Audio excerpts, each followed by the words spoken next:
یه آقای هندی بود تو سال 1904، یعنی خیلی سال پیش. خب این اومد چای رو توی نمایشگاه‌های مختلف معرفی کنه، بگه آقا چای هم یه نوشیدنی گرمه، خیلی خوبه، اوکیه که تو رو میاره بالا و قابل قبوله.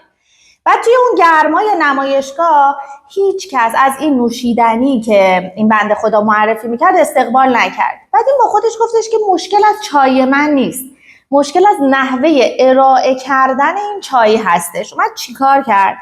کاری که اومد انجام داد این بودش که اومد یه خورده یخ و شکر به چای اضافه کرد و چای رو به صورت سرد ارائه داد و این توی نمایشگاه استقبال شد و شد سرآغاز معرفی آیستی که الان دیگه هممون میشناسیم و تو روزای گرم ازش استفاده میکنیم و مصرف میکنیم. این به تو چه سرنخی میده این مسئله؟ ببین بیا تو فرض بکن که این مشتری هایی که میان آیستی رو استفاده میکنن ولی چای داغو که همون طعم رو میده استفاده نمیکنن به صرف داغ بودن و سخت بودنش. مثل اینه که تو یک معامله‌گر اسکلپی هستی که این در واقع معامله کردن اسکلپت بهش میفته. یعنی مثلا تو از معامله اسکلپت تو سود میگیری، دریافت تیپی میکنی بیشتر از معامله سوینگ.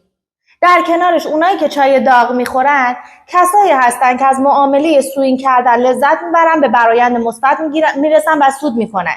نه کسی میتونه بگه چای داغ بده، نه کسی میتونه بگه چای سرد بده. مسئله ذائقه و سلیقه و نحوه انتخاب کردن توه. تو باید ببینی ذائقه و سلیقه تو توی انتخاب استراتژی چیه. آیا تو ذائقه و سلیقت و ذهنت و فکرت سمت استراتژی اسکلپه، یا تو کلا آدم صبوری هستی با توجه به شرایط زندگی میتونی یکی دو تا پوزیشن بگیری و رهاش کنی؟ آیا تو یه همچین شخصیتی داری؟ هیچ کس نمیتونه بگه. آقا مثال میزنم، آقای پورصمدی که اسکلپره تریدر خوبی نیست. هیچ کس نمیتونه بگه. آقا ایرانی مثال میزنم، آقای امیر بهرامی که یک کسی هستش که روندی ترید میکنه و پوزیشن های روندی میگیره تریدر خوبی نیست. هیچ کس نمیتونه بگه اونی که داره امیر بهرامی رو فالو آپ میکنه اشتباه میکنه و اونی که داره پورصمدی رو فالو آپ میکنه اشتباه میکنه. هر کس با توجه به شخصیت خودش، با توجه به ذائقه خودش میاد انتخاب میکنه که آقا من چه جوری میتونم معاملات بیشتری جذب بکنم، معاملات بیشتری رو به موفقیت به خط برسونم، چه جوری میتونم به سود برسم. بحث پول دیگه. این معاملات میشه واسه تو مشتری تو. آیا تو میتونی با چای داغ مشتری تو جذب کنی و به برآیند مثبت برسی، پول در بیاری، به سود برسی؟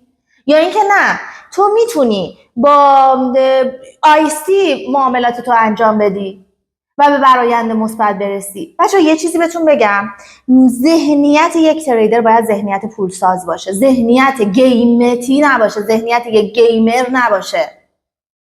گیمر براش موفقیت مهمه، مهم اینه که توی این بازی موفق بشه. اما تریدر براش مهم اینه که از این زمانی که گذاشته پول در بیاره. ببین چه جوری میتونی پول در بیاری. اگه با چای داغ نمیتونی پول در بیاری، اگه تو با رفتی پیش یه استاد ایچیموکو یاد گرفتی ولی ایچیموکو با ذهنیت تو درست نیست، نمیتونی پول در بیاری، نمیتونی معاملاتت رو به سود برسونی، یه روش دیگر رو انتخاب کن که بگی این روش چارت خالی میبینم پس پرایس اکشن به درد من میخوره. آخیش من امروز 10 تا تیپی خوردم، یه نفر به رقم تیپی نگاه میکنه. مثلا خود من و سیما رو مثال بزنیم، من خیلی وقتا به رقم تیپی برام مهمه که مثلا بالای $1000 رو ببینم، بیش از 100 تیپ گرفته باشم. این برای من اهمیت داره. پس پای معامله‌ام صبوری میکنم، صبر میکنم. اما سیما براش مهمه که 10 تا تیپی خورده باشه، مثال میزنم، توی یک روز. پس صبوری نمیکنه، یه سیگنال از یه نقطه 10 تا تیپی سی پی پی میگیره. پس با توجه به شرایط خودتون انتخاب بکنید. این تفاوت‌ها هستن که مشخص میکنن که توی چی موفق میشی. موفقیت توی جذب معامله، توی به سود رسوندن معامله و توی پول در آوردنه.